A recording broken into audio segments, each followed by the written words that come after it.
Mi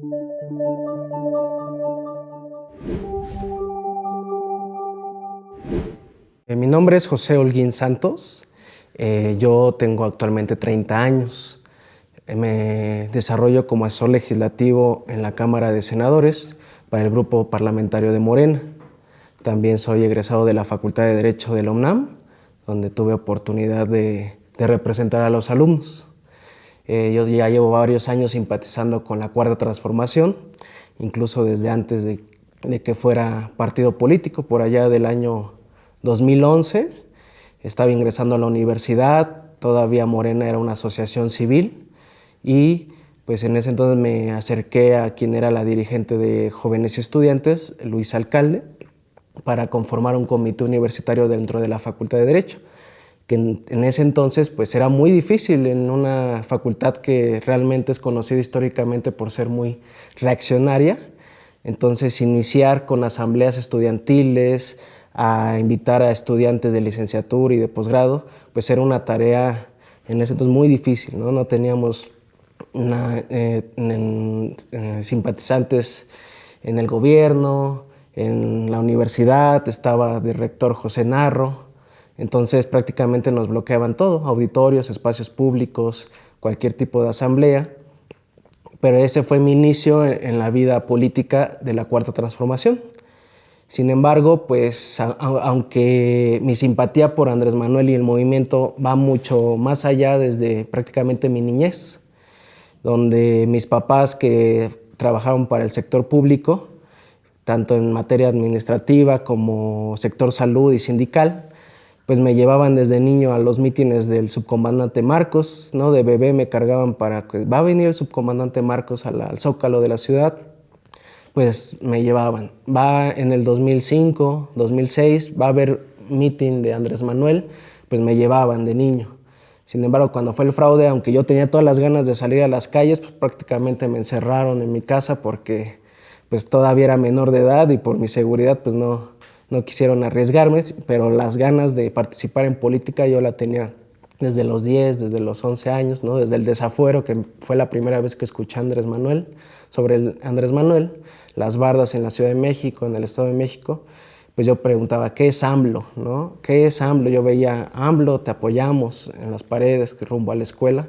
Desde ahí me empecé a incursionar sobre Andrés Manuel López Obrador, la injusticia del desafuero, y también toda mi vida la crecí en el municipio de Nezahualcóyotl, Estado de México. Entonces conozco la dinámica que es trasladarse a veces 2, 3 horas a la escuela, al trabajo y 3 horas de regreso para dormir 4 horas y volverse a levantar y comenzar otro día. La dinámica que es el transporte público. Actualmente vivo en la Ciudad de México, sin embargo, pues conozco todo este pesar para muchos estudiantes, la vida diaria de millones de personas que se trasladan desde Chalco, Iztapaluca, Nezahualcóyotl, Ecatepec, todo el lado oriente, pues conozco esta parte, ¿no? Por eso también estoy más firme convencido de que recientemente que tenemos la oportunidad de volver a sacar al PRI del Estado de México, lamentablemente hace 6 años no se pudo, nos la robaron la elección. Estuve como representante de casilla en esa elección de Delfina Gómez.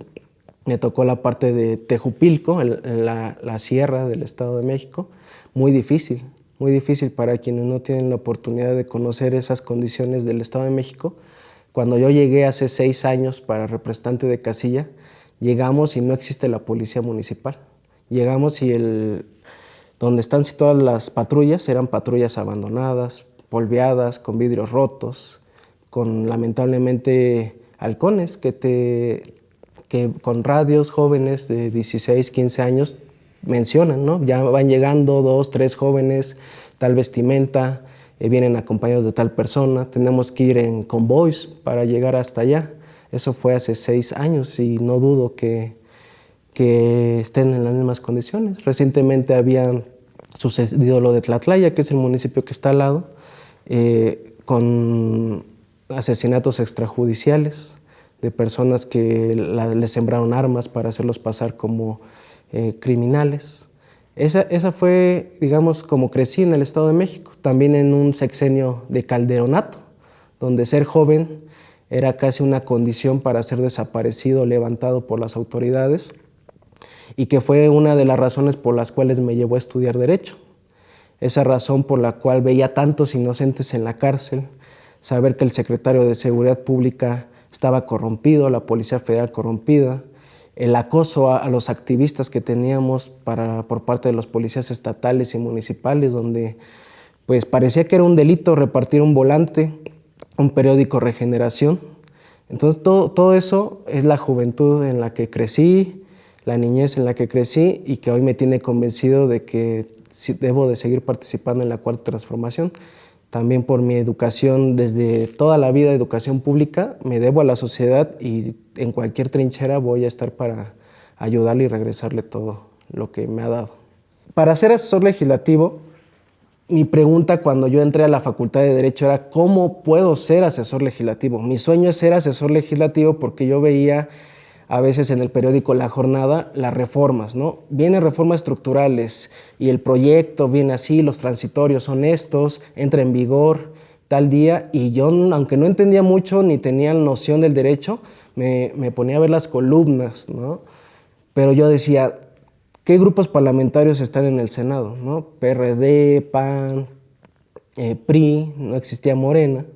Quiero ser asesor, quiero dar mis conocimientos para crear leyes que favorezcan a la sociedad, pero no simpatizo con ningún grupo parlamentario de lo que están actualmente, hablo del 2012. Sin embargo, no dejé ese sueño. ¿Qué labores hago? Las labores que realizo como asesor legislativo van desde un discurso para un senador que esté en tribuna, que conozca los principales elementos del dictamen o de la reforma que se está aprobando, como también argumentos a favor y en contra, dependiendo cómo esté el debate parlamentario de la sesión, para subir a tribuna y debatir, ¿no? Debatir si el PAN o el PRI están criticando alguna reforma, recordarles también toda la deuda histórica que tienen con los mexicanos sobre las reformas estructurales, el despojo, el saqueo a la nación, que a veces se les olvida, tienen el cinismo de hoy autonombrarse defensores y representantes del pueblo, cuando tuvieron prácticamente un siglo en el poder y solamente se dedicaron a saquearlo. Entonces, les digo, discursos, notas técnicas respecto a los asuntos relevantes que contiene cada una de las iniciativas, ya sea que vengan de Cámara de Diputados, vean del Ejecutivo Federal o tengan su Cámara de origen en la Cámara de Senadores, la discusión en comisiones. Me toca también reportar en cada momento qué está sucediendo en las comisiones, si hay quórum en las comisiones, cuántos votos tenemos de los partidos aliados, quiénes faltan, quiénes no han llegado, para que precisamente no se nos vaya ninguna discusión. Y todas estas se realizan en vivo, transmitiéndose en el canal del Congreso, entonces necesito a veces estar en el momento pasando los argumentos para el debate, los números, datos duros, para que los senadores tengan esos elementos, que a veces estamos siempre detrás, a veces difícilmente en cámara, y por eso agradezco también la oportunidad que nos da este canal 4TV y a su directora por darnos la voz a quienes a veces no tenemos el acceso a los medios tradicionales, a los medios que están cooptados por una élite, y que a través de este canal se puede llegar a la ciudadanía, a las redes sociales e informar cuál es también la labor del asesor legislativo.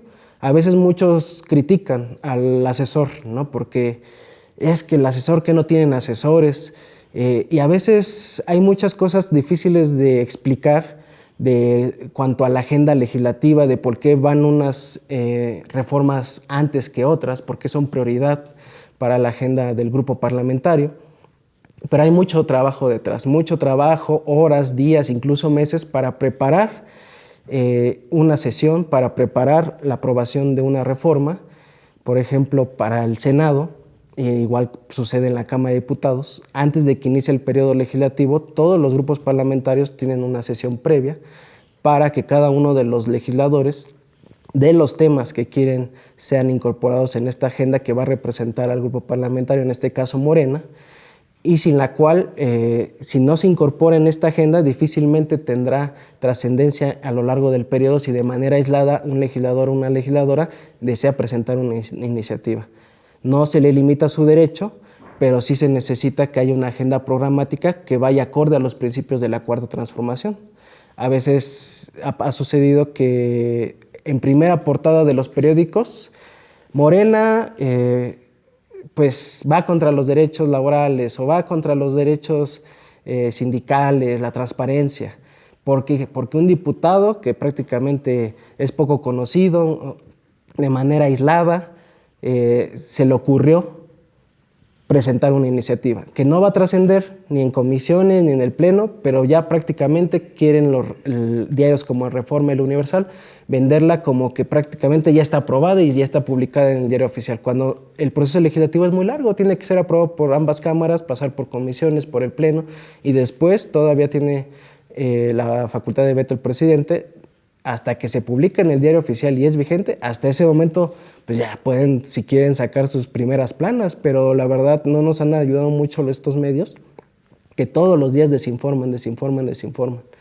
En ese tenor también quiero compartir la experiencia de que Morena y el movimiento de Cuarta Transformación es la primera oportunidad que tenemos como cuadros políticos juveniles de tener incidencia en la agenda pública. A diferencia de partidos como el PRI o como el PAN, que durante más de un siglo se han dedicado a formar sus cuadros por ser hijos de políticos, de gobernadores, los sobrinos, pertenecientes a universidades de élite, como ya las conocemos, el ITAM, la Ibero, la Anáhuac, todas ellas en las cuales por muchos años fueron las únicas que tuvieron las puertas abiertas al Senado y a la Cámara de Diputados como asesores o como incluso servidores públicos. Esta es la primera oportunidad que a los jóvenes y a simpatizantes de base se nos permite participar en la toma de decisiones, en el servicio público, en temas de administración, en hacer una ley, en que nuestra opinión técnica sea escuchada por los tomadores de decisiones. Entonces, la primera parte del sexenio debemos de reconocer que fue una curva de aprendizaje para muchos, la mayoría, pero que en este momento estamos con los elementos para seguir consolidando la Cuarta Transformación y fortaleciéndola.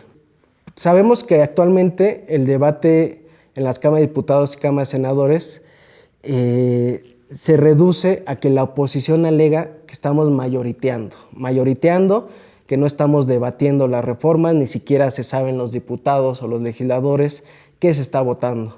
Sin embargo, esto no es así. Quieren generar esa narrativa en la cual también debemos de combatir, de que estas iniciativas, estas propuestas vienen de un proyecto de nación que se fue consolidando desde el 2006, 2012 y 2018. No estamos improvisando. Se realizó mesas de consulta, se realizó un proyecto que fue publicado, en la cual las propuestas de Andrés Manuel fueron públicas y todos la votamos. Entonces no es una sorpresa, una ocurrencia. Todas estas iniciativas fueron trabajadas y elaboradas con el pueblo de México y estamos en representación de ese pueblo de México. Una de las iniciativas, por ejemplo, pues fue la Ley de Aviación Civil, una reforma a la Ley de Aviación Civil que implica que la Sedena o el Ejército ya pueda coordinar la protección, es la Ley de Protección al Espacio Aéreo Mexicano, esa es la Ley de Protección al Espacio Aéreo Mexicano, para que la Sedena pueda coordinar junto con esta Secretaría de Infraestructura, Comunicación y Transportes y la... mejor repito, no se puede. Y esta Fuerza Aérea Mexicana, para que otra vez repito la idea, la Secretaría de Comunicación y Transportes actualmente tiene la vigilancia del Espacio Aéreo Mexicano, junto con la Fuerza Aérea Mexicana. Lo que propone esta reforma, y ya se aprobó, de la Ley de Protección al Espacio Aéreo Mexicano, es que la Sedena, el Ejército, se incorpore a la vigilancia del Espacio Aéreo Mexicano, precisamente para que en labor de inteligencia puedan cuidar el espacio aéreo de los ya conocidos trasiegos que el crimen organizado utiliza el espacio aéreo y que solamente ahorita tenían poca capacidad para esa inteligencia, la Secretaría de la Fuerza Aérea. Se suma en coordinación la Sedena con toda la información, tecnología que tiene para la Ley de Protección del Espacio Aéreo. Esa es una de las reformas que se aprobó en el reciente periodo que acaba de concluir. La otra también, que es la Ley de Aviación. En este sentido, la Ley de Aviación, uno de los asuntos que quedó pendiente fue el famoso cabotaje, que está dentro de los pendientes para la próxima legislatura, para que las aerolíneas internacionales tengan la posibilidad de también tener salidas, corridas dentro del territorio nacional. Actualmente está cooptado por las líneas mexicanas el espacio aéreo para que tengan vuelos a los diversos estados. Entonces ahora te está pendiente en trabajo, seguramente para la próxima periodo puede que salga, está en trabajo, coordinación y diálogo con los trabajadores para que las aerolíneas extranjeras puedan también participar en vuelos aéreos de comercio y de carga.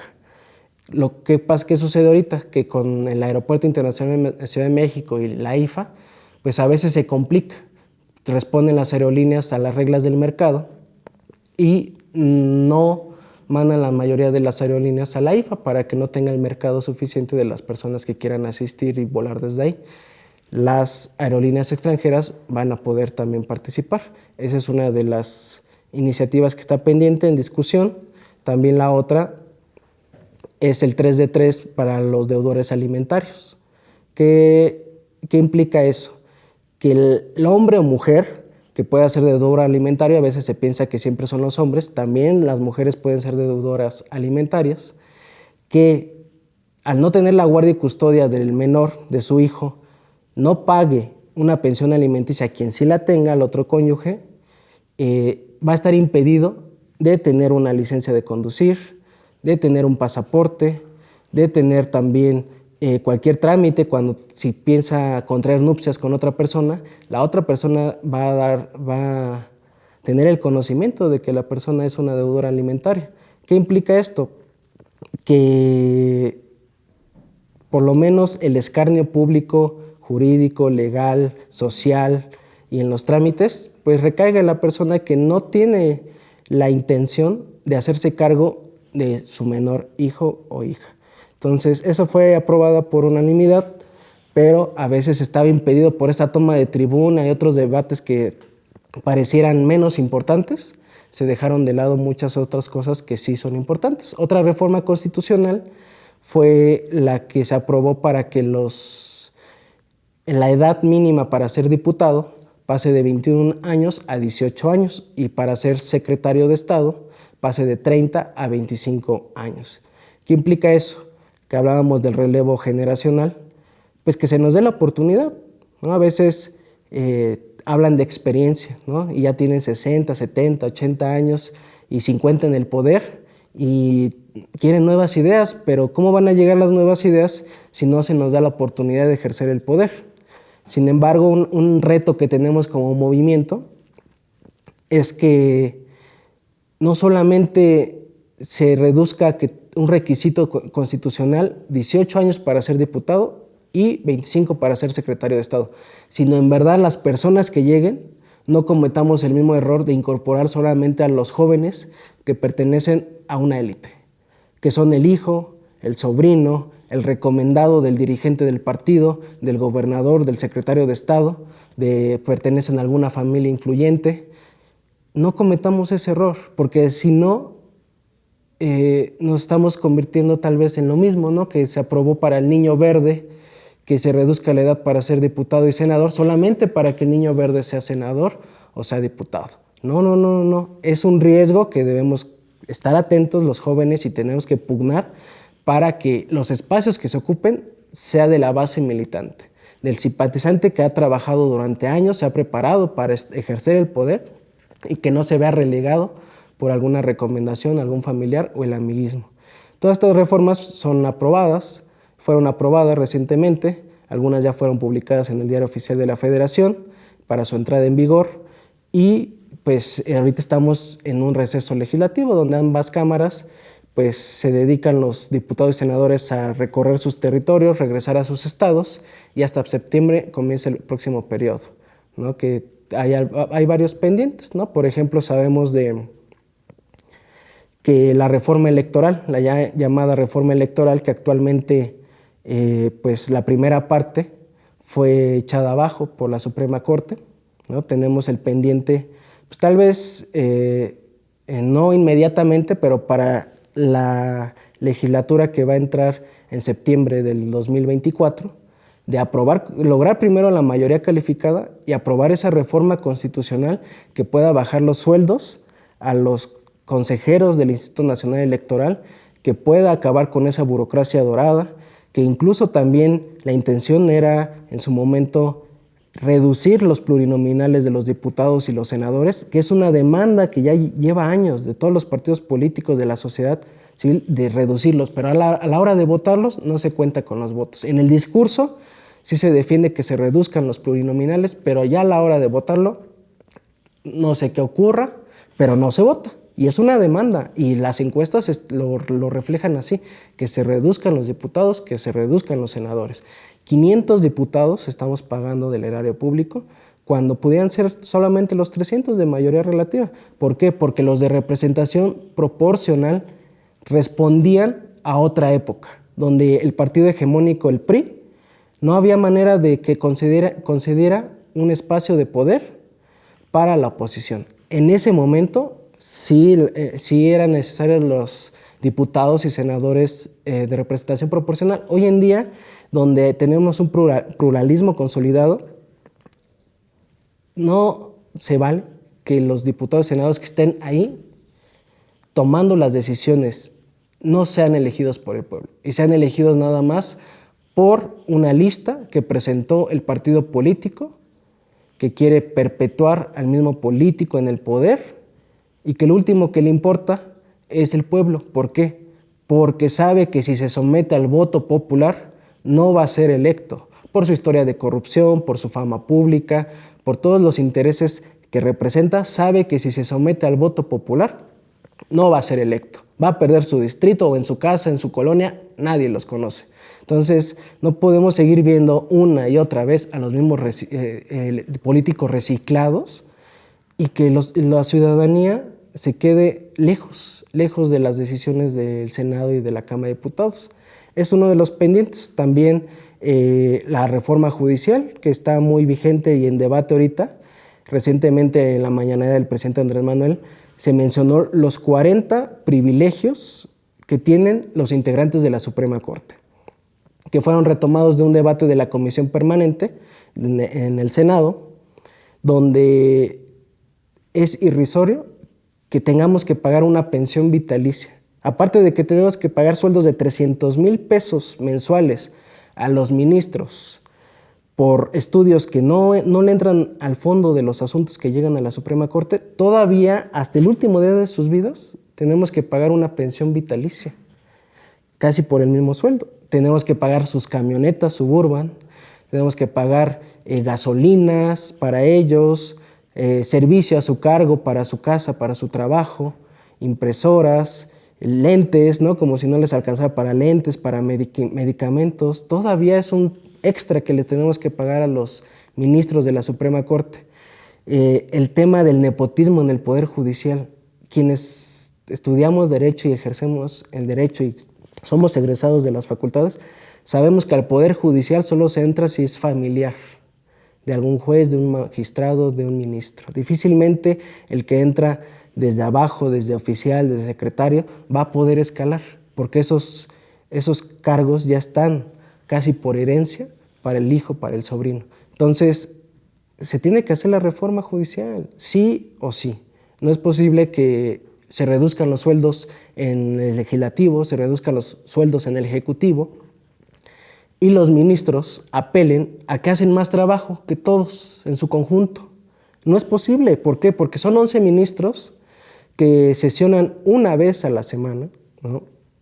Y que también de manera colegiada toman las decisiones y piensan que ponen más en riesgo su vida que el presidente municipal, que el diputado, que el gobernador que está en territorio, que tiene que atender la seguridad pública de manera directa, que tiene que atender al pueblo, que tiene que atender sus demandas, que tiene que dar informes.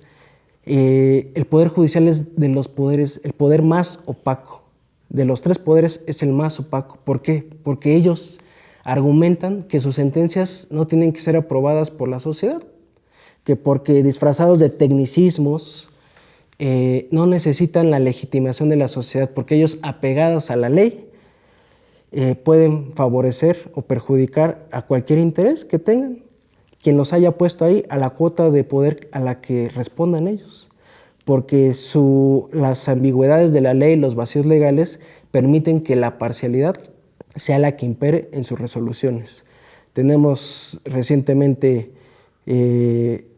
sabemos de muchos casos donde se liberan a criminales, o sea, está la orden de aprehensión, se genera la carpeta de investigación, se hace la detención y por una orden judicial salen libres, la puerta giratoria. ¿Cuál es la puerta giratoria? Precisamente esas sentencias de jueces que ya incluso ya son conocidos, donde quieren que caiga el amparo para que ese juez libere a los criminales. Entonces, también uno de los logros que se hizo en la primera parte del sexenio con Andrés Manuel López Obrador fue la prisión preventiva oficiosa. ¿Para qué? Para corrupción, para quienes ocupen los programas sociales con fines electorales y para los guachicoleros. Esas 3 se elevaron a delitos graves, que implica que en cuanto se detienen en flagrancia, vaya a prisión preventiva y su juicio lo desarrolle en prisión. ¿Por qué? Porque lo que sucedía era que en lo que se realice el juicio, todo esto, pues sabemos que iba a salir libre y se iba a fugar del país y ya difícilmente lo íbamos a encontrar. Entonces, esa es una de las reformas que en la primera parte del sexenio pues aprobaron. Ahora, también es importante mencionar que para aprobar estas reformas que menciono, son reformas constitucionales, precisamente para que quede el candado bien cerrado y no puedan tumbarlas en próximos sexenios. La reforma constitucional necesita una mayoría calificada, que por tristeza perdimos en el 2021, y debemos entender ese mensaje. ¿Por qué perdimos la mayoría calificada con la que llegamos en el 2018 y que ahorita nos impide seguir avanzando en la transformación de este país? La mayoría calificada, por ejemplo, en diputados, que son 500, 2/3 partes tendrían que ser 334 diputados. No los tenemos, entre los aliados no tenemos esos diputados. ¿Qué implica esto? La gobernabilidad se ve impedida, la transformación se ve detenida, se ve frenada, se ve obstaculizada. Y podemos dar los ejemplos en Latinoamérica de gobiernos como el de Boric en Chile, donde llamó un referéndum y tristemente la población votó porque ese referéndum fuera representado por constituyentes del ala conservadora. Entonces va a ser un retroceso de la constitución que se quiere quitar de Pinochet, de la dictadura de Pinochet. Hoy en día se votó y la mayoría de los constituyentes en Chile son contra el gobierno, son del ala conservadora, son incluso afines o simpatizantes a Pinochet. De ese tamaño la derecha puede avanzar en cualquier momento.